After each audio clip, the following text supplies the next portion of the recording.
बिस्मिल्लाहिर्रहमानिर्रहीम। आप देख रहे हैं फोकस विद सजाद हुसैन। नाजरीन, एक नहायत ही एक अलमनाक खबर जो गुज़श्ता कई दिनों से सोशल मीडिया और पाकिस्तान के नेशनल मीडिया के ऊपर गर्दिश कर रही है, वो आप बेबसी समझें या फिर किसी की गफलत, वो हैं जो अदाकारा और मॉडल थी जिनका ताल्लुक लाहौर से था, हुमैरा असगर, उनकी मौत का, कि उनकी जो डेड बॉडी मिली है वो तकरीबन 6 माह पुरानी उनकी डेड बॉडी है। तो क्या ये वाकई हमारे माशरे की हमसायों की बेहिसी है, या फिर वालदैन का कसूर है कि उन्होंने मुकम्मल तौर पर अपनी बेटी से राब्ता तोड़ दिया। यहाँ पर जब इस चीज़ की मैं रिसर्च कर रहा था तो मुझे एक वाक़या ऐसा याद आया जो कायद-ए-आज़म रहमतुल्लाह अलैह की जो बेटी थी दीना जिन्नाह, उनसे मुतल्लिक था। उन्होंने 1938 में शादी की और अपनी पसंद की शादी की थी, और इस शादी के बाद जो है वो कायद-ए-आज़म उनसे ताहयात मतलब कि मरते दम तक उन्होंने उनसे कोई किसी किस्म की कोई मुलाकात नहीं की और ना ही उनसे बात की थी। वजह सिर्फ ये थी कि कायद-ए-आज़म चाहते थे कि उनकी बेटी दीना जिन्नाह की, जो कि उनकी इकलौती साहबजादी थी, उनकी शादी जो है वो उनकी मर्जी से हो, या फिर अगर उन्होंने अपनी मर्जी से भी शादी करनी है तो एटलीस्ट उनका जो शौहर है या उनका जो हस्बैंड है उनका मुसलमान होना ज़रूरी है। उन्होंने न्यूल वाडिया नामी एक पारसी से जो पारसी नज़ाद ईसाई नौजवान से उन्होंने शादी की थी, और इस शादी के बाद कायद-ए-आज़म जो है वो काफ़ी अफसरदा रहने लगे, और इस शादी से पहले उन्होंने बारहा ये कोशिशें की कि आप जो है वो इनसे शादी ना करें क्योंकि वो गैर मजहब हैं। तो इसलिए ये बात हमें समझने की ज़रूरत है कि जब मामला इतने ज़्यादा गंभीर हो जाएं कि आपकी औलाद जो है, आपकी सगी औलाद, वो आपकी बात ना माने, तो फिर ताल्लुकात जो हैं वो तोड़ने पड़ते हैं, या कायद-ए-आज़म रहमतुल्लाह अलैह ने भी तोड़ दिए। इसके अलावा बेशुमार ऐसे वाक़यात हैं जिसमें वालिदैन की नाराज़ी हासिल करने के बाद जो उनकी औलाद है उन्होंने कभी सुख का सांस नहीं लिया।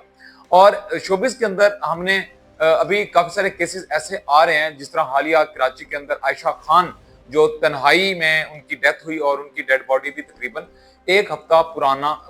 पुरानी थी। अगर उसकी बात की जाए तो मुझे अच्छी तरह याद है कि जब बचपन के अंदर हम भी पीटीवी देखा करते थे तो उनके ड्रामे जो है वो हमने भी देखे, और वो अपने ड्रामों के अंदर काफ़ी अच्छी अदाकारी करती रही हैं। उनके बेटे और बेटियां जब जवान हुए तो डेफिनेटली उसमें उनकी वालदा का किरदार, उनके वालिद का किरदार बहुत अहम था। उन्होंने सारी ज़िंदगी पाकिस्तान टेलीविज़न और दूसरे चैनल्स के ऊपर काम करके अपनी औलाद को अच्छी तालीम दी, अच्छा मुस्तकबिल दिया, अच्छे घरानों में शादियाँ की। और जब इसी औलाद की शादी जो है वो बैरून मुल्क हो जाती है और वो शिफ्ट हो जाते हैं अमेरिका में या लंदन में या ऑस्ट्रेलिया में, हमारे यहाँ बहुत सारी ऐसी खवातीन या लड़कियां हैं जिनकी ये ख्वाहिश होती है कि उनकी शादी जो है वो किसी ऐसे पाकिस्तानी नज़ाद नौजवान के साथ हो जिसका बिजनेस है, जिनकी जॉब जो है या तो फिर मिडल ईस्ट में हो, कतर में हो, दुबई में, सऊदी अरब में, या फिर वो यूरोप में हो या अमेरिका में हो या फिर ऑस्ट्रेलिया या न्यूजीलैंड में हो। तो वो वहां पर जाना बहुत पसंद करते हैं। तो इस स्टोरी के अंदर ये बहुत बड़ा अलमिया था कि उनके जो वालदा की जो ख्वाहिश है उसके बरअक्स बेटे ये चाहते थे कि उनकी वालदा जो है उनके साथ यूरोप में शिफ्ट हो जाएं या अमेरिका में शिफ्ट हो जाएं, लेकिन उन्होंने ऐसा इनकार कर दिया क्योंकि वो चाहती थी कि उनको वो इसी कराची के अंदर रहें जहाँ पर उनकी पूरी जिंदगी गुजरी है, और वो किसी ऐसे अजनबी शहर में ना जाएं जहाँ पर वो अपने आप को अजनबियत महसूस करें। लेकिन एक बात जो है वो सबसे इम्पोर्टेंट है कि वो उनको पैसे भेजते थे और वो उनको हर किस्म का खर्चा, वहाँ पे एक उन्होंने मेड भी रख के दी थी जो उनकी देखभाल करती थी या फिर खाना वगैरह बनाती थी। लेकिन क्या ये काफ़ी है कि आप अपने वालदैन के लिए या आप अपने पेरेंट्स के लिए जब वो बुजुर्ग हो जाएं, जब वो उस उम्र में पहुंच जाएं जिस उम्र के अंदर आपकी औलाद की सख्त ज़रूरत होती है, तो आप उनको छोड़ के बाहर चले जाएं और उसके लिए जो फर्ज आपका है कि आप उनकी खिदमत करें, वो जो चीज़ है वो आप छोड़ दें एक मेड पे सिर्फ पैसे देकर। तो एक हफ्ते तक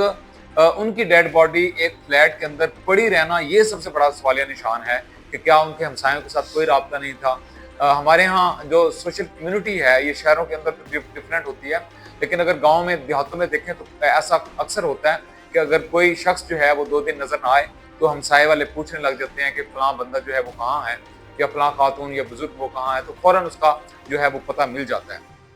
लेकिन बड़े बड़े शहरों के अंदर जिंदगी इतनी मसरूफ है कि आपको बिल्कुल पता नहीं चलता कि कौन क्या कर रहा है, जिंदा भी है कि मर गया है। और दूसरी बात जो मैं आपको बताने जा रहा था वो ये है कि क्या औलाद जो है उनको कॉल नहीं करती थी, अगर वो डेली कॉल नहीं करती तो कम से कम 1 दिन या 2 दिन छोड़ के तो उनका जो अता पता है अपनी वालिदा का उनको लेना चाहिए था। लेकिन अफसोस की बात यह है कि उन्होंने 1 हफ्ते तक राब्ता नहीं किया। खुदा ना खास्ता अगर ये डेड बॉडी मजीद कई दिन पड़ी रहती, जिस तरह हुमैरा असगर की पड़ी रही है तकरीबन 6 माह से ज्यादा, तो वो इनके साथ भी यही होता। जब आपने उनको कॉल की और कॉल करते तो उनका पता ना चलता, तो डेफिनेटली आप अपने किसी रिलेटिव को कहते, किसी फ्रेंड को कहते कि वालिदा का नंबर स्विच ऑफ है या बंद है, तो फौरन हो सकता है वो उनके फ्लैट पर जाता, अगर कुंडी होती तो नॉक करने के बाद वो भी दरवाजा तोड़ा जा सकता था। अब आते हैं जो जिस पे हमने स्टार्ट किया था हुमैरा असगर के केस में। लाहौर से इनका ताल्लुक था, तो ये अपने वालिदैन की जो है वो मंशा के बगैर जो है उनकी ख्वाहिश के बगैर इन्होंने शोबिस के अंदर कदम रखा और यहाँ से शिफ्ट हो गई कराची। वहां पर इन्होंने शोबिस के अंदर काम किया, काफी सारे ड्रामास भी वो बनाए, और इनका खुद का कहना है कि वो वालिदैन जो है वो नहीं चाहते थे कि वो शोबिस के अंदर जाएं। तो उनका जो किता ताल्लुकी अपनी बेटी के साथ है, ये होना भी बड़ा एक सवालिया निशान है कि अगर आपके पेरेंट्स ही कुछ नहीं है तो क्या वो फील्ड आपके लिए बेहतर है या नहीं। इसी तरह हमने बेशुमार ऐसे लोगों को भी देखा है जो हालिया फिरदौस जमाल खान हैं, उन्होंने भी गिला शिकवा किया है कि तकरीबन उनकी शादी भी 35 साल चली और अब वो खुला की तरफ वो बढ़ रहे हैं, और उनके बेटे भी हैं जबकि वो खुद तन्हाई का शिकार हैं और तन्हा रहते हैं। तो ये हमारे यहाँ बहुत बड़ा अलमिया है कि हमारी सोसाइटी के अंदर जो आइसोलेशन पाई जाती है, इसका जो अंजाम है वो आपने देखा। जिस तरह हुमैरा असगर की डेड बॉडी मिली, जिस तरह आयशा खान की डेड बॉडी मिली, और इसी तरह और भी काफी सारे ऐसे केसेस हैं जिनका अंजाम जो है वो एक बेहतर तरीके से नहीं हुआ। हमें ये देखना पड़ेगा कि हमें बतौर पाकिस्तानी और बतौर मुसलमान अपने जो रिलेटिव्स हैं उनका ख्याल रखना या उनकी मालूमात लेना हमें जरूरी होना चाहिए। इसके अलावा जो उनकी फ्रेंड्स एंड फैमिली का जो एक सर्कल होता है, उन पर भी ये सवालिया निशान उठता है कि अगर आपका कोई भी करीबी दोस्त या अजीज अगर उनसे राब्ता नहीं हो रहा तो एटलीस्ट आप उनके पेरेंट्स को आगाह करें, उनके बहन भाई अगर आपके पास उनका नंबर है तो आगाह करें। इस आगाही से आपको काफी सारा फर्क पड़ेगा। आज हम मीडिया के ऊपर ये भी देखते हैं कि काफी सारी खवातीन ऐसी हैं जो